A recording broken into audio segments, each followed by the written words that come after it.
Hai, selamat datang di video ini, and welcome to 5 alasan. Dan pada video kali ini, kita akan membahas tentang 5 alasan, kenapa Loki dijuluki sebagai dewa kekacauan.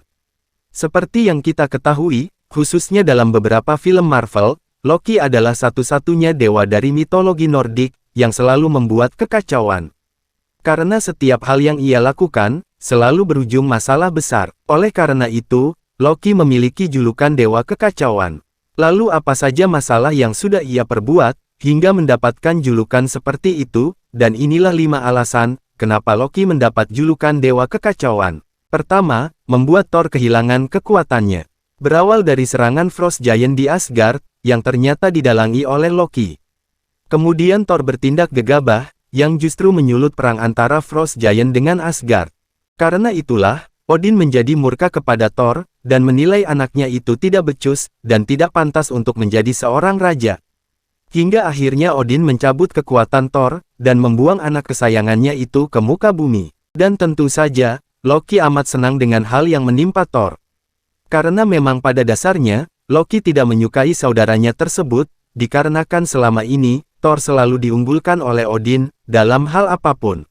Kedua, membuat Odin tidur panjang. Setelah mengetahui bahwa dirinya adalah keturunan bangsa Giant Frost, membuat Loki kebingungan. Mengapa tidak ada seorang pun yang memberitahunya, bahwa dia adalah keturunan Giant Frost?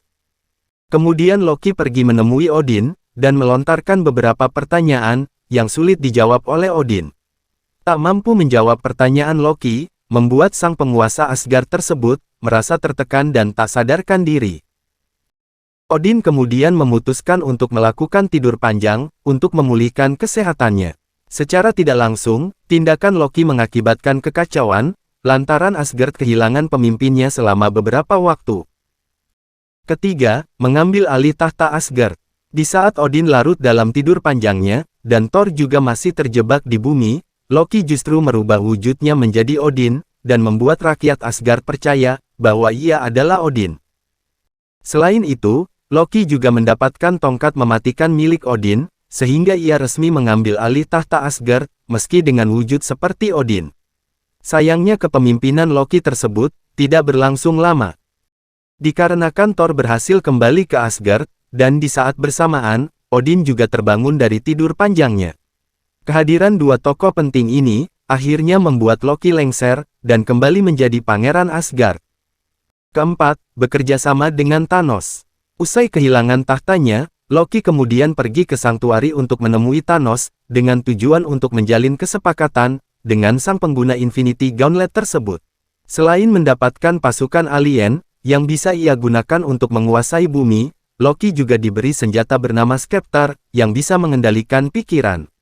Sebagai gantinya, Loki harus bisa memberi Thanos Tesseract, yang ada di bumi. Tanpa pikir panjang, Loki akhirnya menerima tawaran dari Thanos tersebut. Loki berharap dengan kekuatan dari Thanos tersebut, dia bisa merebut kekuasaan Asgard lagi, bahkan mungkin menguasai bumi. Kelima, berusaha mencuri Tesseract. Setibanya di bumi, Loki melancarkan berbagai trik, agar bisa mendapatkan Tesseract yang dicari Thanos. Di samping memicu kekacauan, trik Loki juga sukses membuat Avenger kewalahan. Dalam prosesnya, Loki berhasil mengendalikan pikiran Hawkeye. Membuat Black Widow mengingat masa lalu kelamnya. Membuat Avengers cekcok, dan memanggil Hulk yang berujung merusak sebuah helicarrier. Serta tidak lupa juga, serangan dari pasukan alien Loki, yang berhasil memporak-porandakan New York. Meskipun pada akhirnya, Loki gagal dalam mencuri Tesseract tersebut, dan harus mendekam di penjara. Dan itu tadi adalah 5 alasan, kenapa Loki dijuluki sebagai dewa kekacauan. Kalau kalian punya alasan lain, silahkan tambahkan di kolom komentar. Jangan lupa subscribe, dan thanks for watching.